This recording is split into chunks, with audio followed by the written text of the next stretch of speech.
Assalamualaikum Buya. Waalaikumsalam warahmatullahi wabarakatuh. Perkenalkan saya Ica. Saya mau bertanya Buya. Usia saya 36 tahun dan saya menikah sudah selama 12 tahun.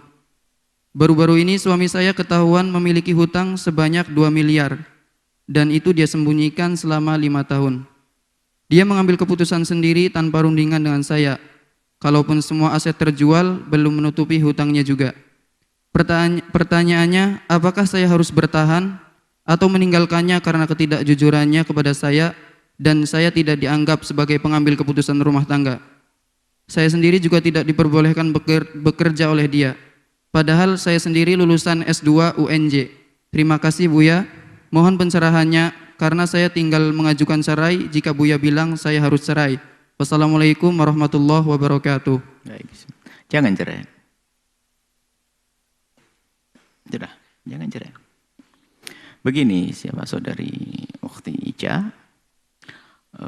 dalam hidup ada suka, ada duka, kebahagiaan yang hakiki dan abadi di surga nanti.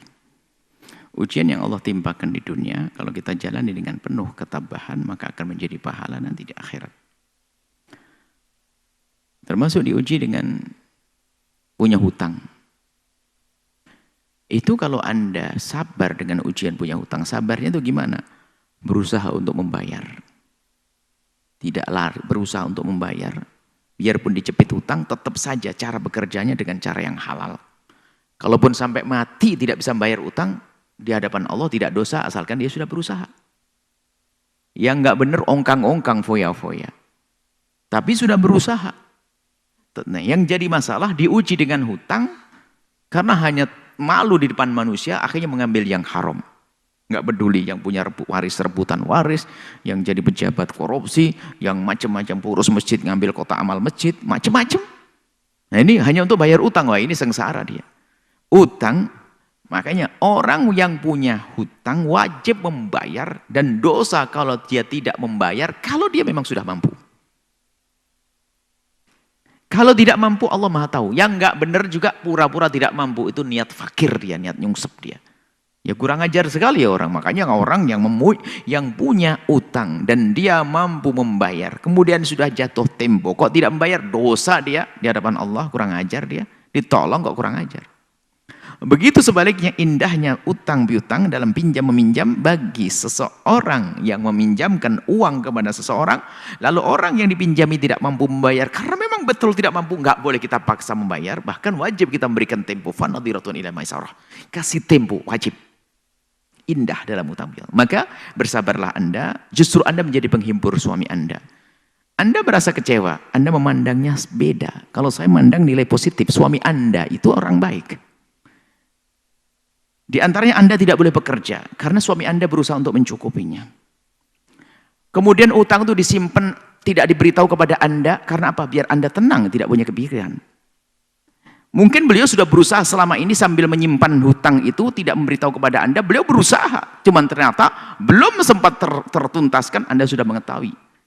Sebetulnya dia berusaha untuk menjaga hati Anda agar Anda tidak kecewa, agar Anda tidak merasa terpuruk. Sekarang pun Anda terpuruk, bertanya kepada Buya cerai atau tidak cerai.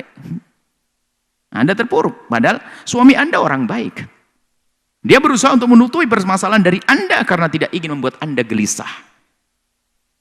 Tidak ingin membuat Anda gelisah, inginnya Anda tenang saja. Termasuk luar biasa ingin muliakan Anda.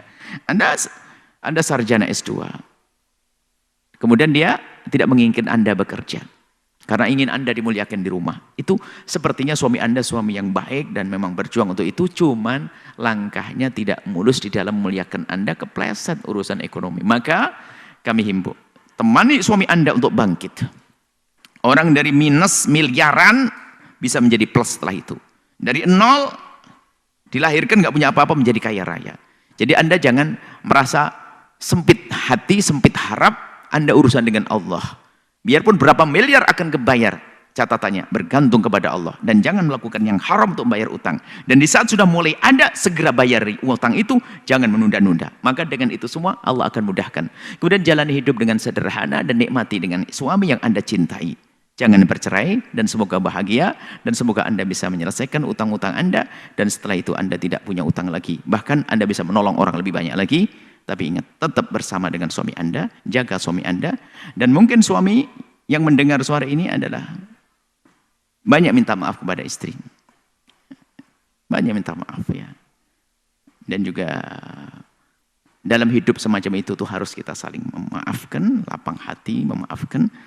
Dan juga jangan sampai kita ini di saat ada sedikit permasalahan langsung yang kita cari adalah solusi-solusi yang terakhir. Solusi cerai itu terakhir. Jangan bicara tentang perceraian.